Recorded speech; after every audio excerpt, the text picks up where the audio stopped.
film production is actually struggling. The hardest hit Hollywood, the epicenter of production and the movie industry. The old days of just packing the multiplex in the mall, I think, are numbered. In fact, I'm pretty sure there's a lot of movies that have gotten worse. You can only have so many movies like Spider-Man and like Thor, those Marvel movies that people are going to really go see opening weekend. Do you foresee a day when you might have a whole movie completely created by artificial intelligence? Yes. Heard the news? Hollywood's dying. Matt and I are here to tell you why and why they refuse to fix it.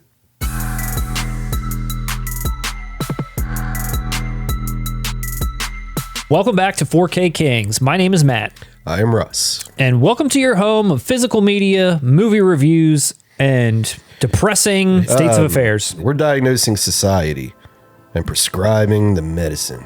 It's time for Hollywood to take its medicine, Matt. This channel's deeper than I thought. Yeah, it turns me on. Enough with this Blu-ray news. It's time to do something of substance. So you're right, Russ. We're back. We're not covering any news today. We're not reviewing anything today. We're talking about something that's very important to you, something you're very passionate about. Hollywood is evil. So I think when we describe the death of Hollywood, my point isn't necessarily that there aren't a handful of good, decent films being made. It's the intent behind not only how they're being made, but why they're being made. And to be honest, I think it was changing pretty much at the start of this century. 80s, great stories. 90s, great stories.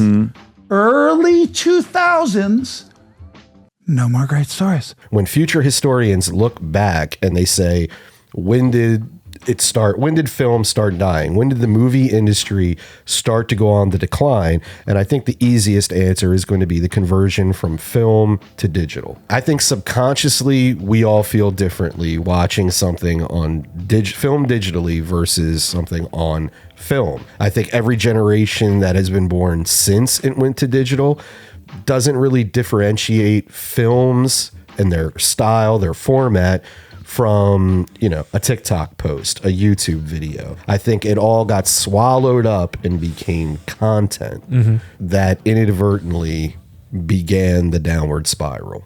Hollywood is going to die in the next 20 years because of that. Because people don't care. They're already getting right to their phone what they want. We grew up with movies and can make this transition to digital and sort of flex in between both. What we didn't account for was our children and the next generation being raised on digital mainly and not caring at all as much about the theater experience, what a real film should kind of be like or look like, and not be, like you said, sort of this mass-produced content. I think because we switched to digital, it became synonymous with content. There's no distinction between it other than hour and a half, 2 hour format. But honestly, even podcasts do that now. They go longer. YouTube videos, they can go up to an hour and a half. That was the only thing that was different between films and content. Now, and in the past 10 years, it's all equal. Because the pipe went from here to here. So now they gotta just fill it.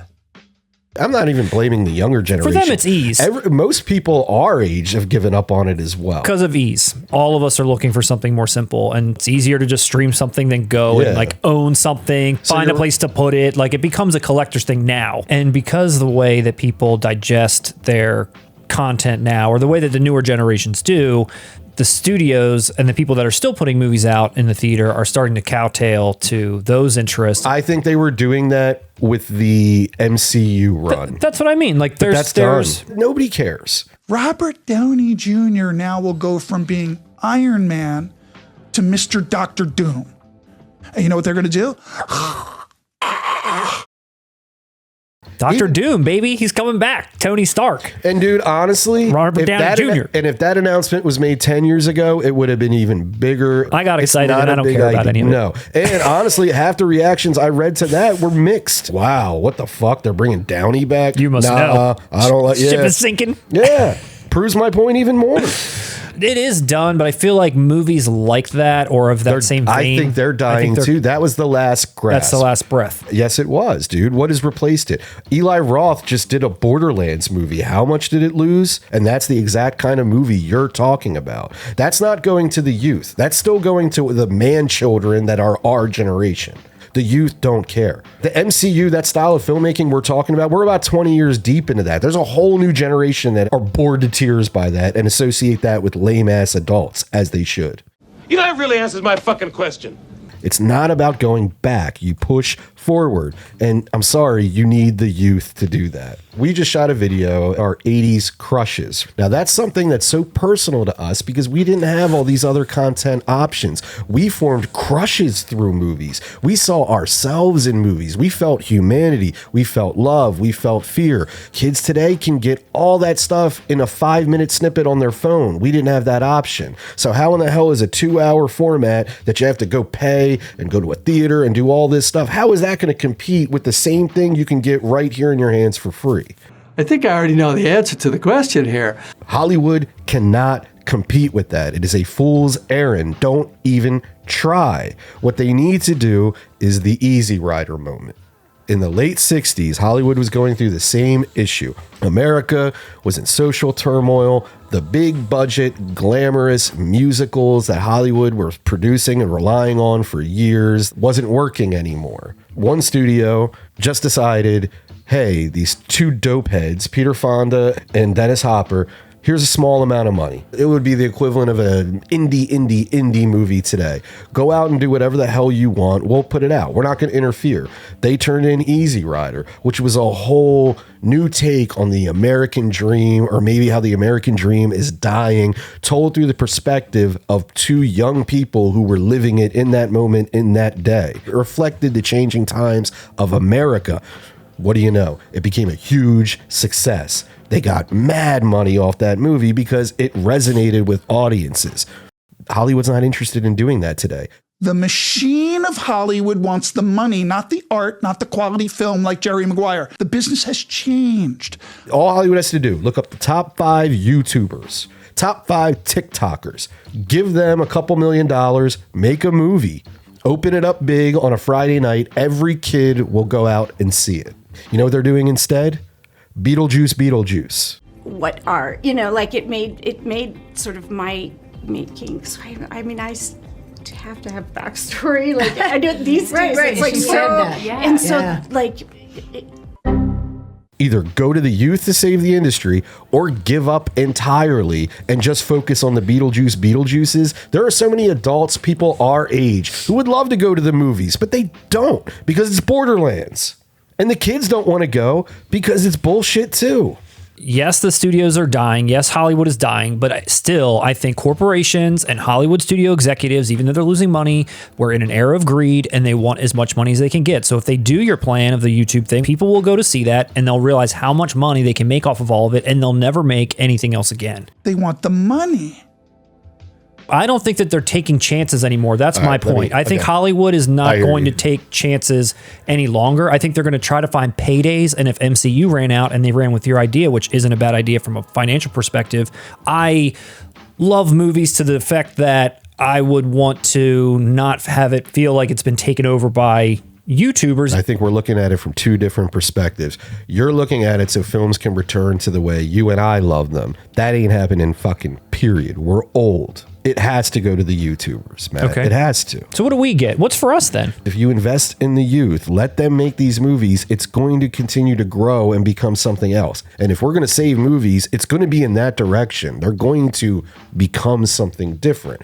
Now, if we save the industry, right, by giving the kids we pump money back into the industry, then we can get to a place of, hey, come back to us now. That can coexist with this. Right now, we're just getting the MCU approach and the pandering approach. And that is going to kill it faster. It needs to evolve, not revert. Beetlejuice is reverting. It's completely unique. It's so unique. It would be like when we were young, somebody was standing in the way of Pulp Fiction coming out and changing the way we all saw films in the mainstream. That's what's going on now. And it's been going on for years. And that's why I'm saying they're intentionally doing it. And you know why? AI. They have no idea what this shit's going to look like in 5 to 10 years. They know people will be obsolete. Look, I could be hit by a bus tomorrow, and that's it. But my performances can go on and on and on and on and on. And outside of the understanding that it's been done with AI or deep fake, there'll be nothing to tell you that it's not me. They know they won't have to pay actors. Hell, if they want to right now, they don't have to pay screenwriters. AI can write I bet AI can write a better script than half the fucking movies I've seen in the past 5 years. Just like when all those actors' strikes happened, right? They gave them a little small, all these old people, we're not going to leave you. We love what you did for us. We're not going to hang you out to dry. But once you all die out, fuck you. We're going to pay people to scan their bodies. It'll be a small flat fee. Younger people won't care. They'll be broke. They'll need the $250 or something. And then there'll be an extra in every stupid AI written movie you will see until the end of time. Could be kind of cool just to do some of this stuff that they're probably going to be able to do with body scanning, and it'll be a novelty for us. It'll be reality for them. Here's your light at the end of the tunnel. Give it to me, Russ. I need to be lifted. And I'm being honest, I do believe this. We're in the infancy of a new art form. So all of this stuff, it's just we haven't figured it out yet. It's all social media. It's all content. It's all this. We haven't figured out how to make it artful yet. Dude, when we're probably in our 60s, we're going to have grandkids sending us happy birthday, here's Pulp Fiction, and you're in the scene. AI has demonstrated that it can do semi-compelling screensavers. That's essentially that. The value of art is not how much it costs and how little effort it requires, it's how much would you risk to be in its presence. How much would people pay for those screensavers? Are they gonna make them cry because they lost a son, a mother, because they misspent their youth? No. I completely agree with him. He's on my team. My heart and Del Toro's heart are in the same place. The world is not filled with me and Guillermo del Toro's. We're biased. When I see AI art, it goes completely against everything I believed in, loved, did, defined myself by. So I understand what he's saying. I feel the same way. Mm-hmm. Reality doesn't give a fuck about what I feel. Most people are going to feel that loss of their son through a screensaver. They probably already are. This sounds like a terrifying universe. That's where we're going. And that's why I want to talk about it, because look, we either need to prepare or we need some course correction. I want to thank you for the information. I don't know what good it'll do me. I'm just going to speak on the movies just for a second, because I have been going back a little bit more. I've got one of those Cinemark passes, and I do have a really fun time going. And I don't know when this really started, but it's probably to supplement the movie income. They do so many reshowings of shit. Every day, it's Lord of the Rings, The Shining. Just like the kids want to see, right? Right. That's why we love Fathom Events. We go out for date night and see our favorite throwbacks in the theater, the way they're meant to be seen. Man, it's almost like the industry's dying. Right. And they're like, hey, get me back in there to see Lord of the Rings. Russ, I didn't mean to make you angry about the Lord of the Rings. I was excited to go back and see it. I go all the time to see those, but we're 42-year-old men. We're old. Well, it's fine that we are. Yeah, but sure. But they're can giving us an early dinner special too, man. But can I still have it? Of course. Are you going to take it away from me? I'm not shitting on any of this. And to me, though, all of this stuff is a sign of how bad it's gotten. You're not very subtle, but you are effective. I get the point. Have you mourned it at this point? Are you still raging against the dying of the light? Are you ready just to move on and see it become something else? I don't know if you remember this, but when we first started this channel, do you remember I said, I look at this as an obituary for movies. It's inevitable. It's the course of humanity. My thing is, we need to embrace it rather than bitch about it and try to repeat the past. And we're working with an entity, Hollywood, that is trying to kill themselves to get to that next step. So we need to be ahead of them and get to that step and shape it.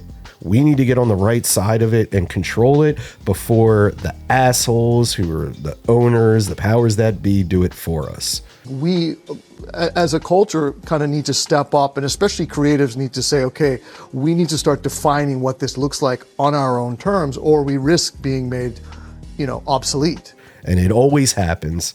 They always win. This is the tale of humanity. They will always win. But the art comes from us fighting against it and going against it.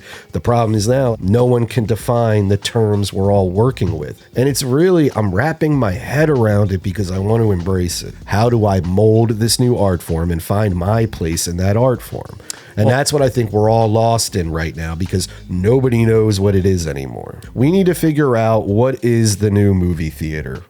A true trusted source where I'm gonna get Guillermo del Toro movies. Yeah. I'm gonna get movies from artists, not businessmen. And they make Barbie and MCU. The next time a guy like comes along with a beautiful Jerry Maguire, they're gonna go, "Where's Barbie?" Make the return of the mid-budget film. The mid-budget movie was traditionally aimed at our parents, and the movies that were aimed at us were Jurassic Park and all that stuff. What you're lamenting is the loss of that. You have no adult entertainment now. Steven Spielberg has said that after the disappointing performance of his movie, The Fabelmans, that he worries about the audience for adult dramas. When you go to the movies, you have to choose between superhero here, John Wick here, or Harry Potter 12. Yeah. So you're saying, where's the mid-budget movies at? But at the same time, you're saying they're not going to make mid-budget movies because they want it to die. Yes, I'm saying everything I'm talking about are answers that we could do to save the film industry, but I'm telling you, they're not doing any of it because they're bleeding out intentionally. Why are we going to promote you, waste money on you, pay you, when in 10 years, I'm going to have a computer program that's going to do what you do? Do you foresee a day when you might have a whole movie, a 90-minute, 2-hour movie, completely created by artificial intelligence? Yes. The powers that be are looking at it like that, so they're not going to invest in any of this stuff anymore. And the only things they're going to invest in are existing properties. So Hollywood's dying, and this is why they won't fix it. Just want to tie it all back Make sure around. you're subscribed. There are plenty of more sunny, positive videos to come. This is a very depressing video. I need to get it out. This is the most depressing video that has ever been on this channel. I don't think there's any upside to it at all. I've been trying to find upside anywhere. I've been trying to share my own positive outlook, but it's really gotten me nowhere. Man, you sound like my wife. Russ, I think I just let you rant for an hour. This has been a very enlightening and sad, but possibly pseudo-hopeful, but really just a good dose of reality. I have a way of ending it on a positive note. Wow. If you're out there and you want to make a movie, if you agree with me, and maybe even if you don't, but you think that Hollywood isn't a bad place, just go out and make a movie right now and go against all of this stuff. Don't put it in your head, oh, that couldn't be made today. So many people are saying that guess what? The lane is wide open. Go do it today. And that could possibly change things. I like that. That was very hopeful. I'm a doomer son of a bitch, man. I have depression issues. So this segment was really fun for me. Russ, it's been a pleasure. Thank you for bringing me into your world, into your mind. And it's been a lovely conversation. I hope you enjoyed it as well. You remind yourself, man, this ain't really a life. This ain't really your life. This ain't really your life. It's nothing but a movie. This ain't really your life, ain't really your life, ain't nothing but a movie. There are so many adults, people our age, who would love to go to the movies, but they don't because it's Borderlands. And the kids don't want to go because it's bullshit too. Now answer me, because I cut you off. And I'm so many times. Yeah, and what I think is, mid-budget movies, what I'm saying is they're cheap. But I will say, if I can wrap my here, let me tell you why I think that way. Though. So let's. And I think it's. They absolutely could. I was going to make a point 10 minutes ago, and now I'm trying. Oh, I remember now. How does all this? But I agree with. I agree with him. That part. 100 years from now. Mic drop. Boom. 100 years. Shit. The powerful finally give up the microphone and let someone else talk. Call my phone and shit. Finally, I talk, and he's on the phone.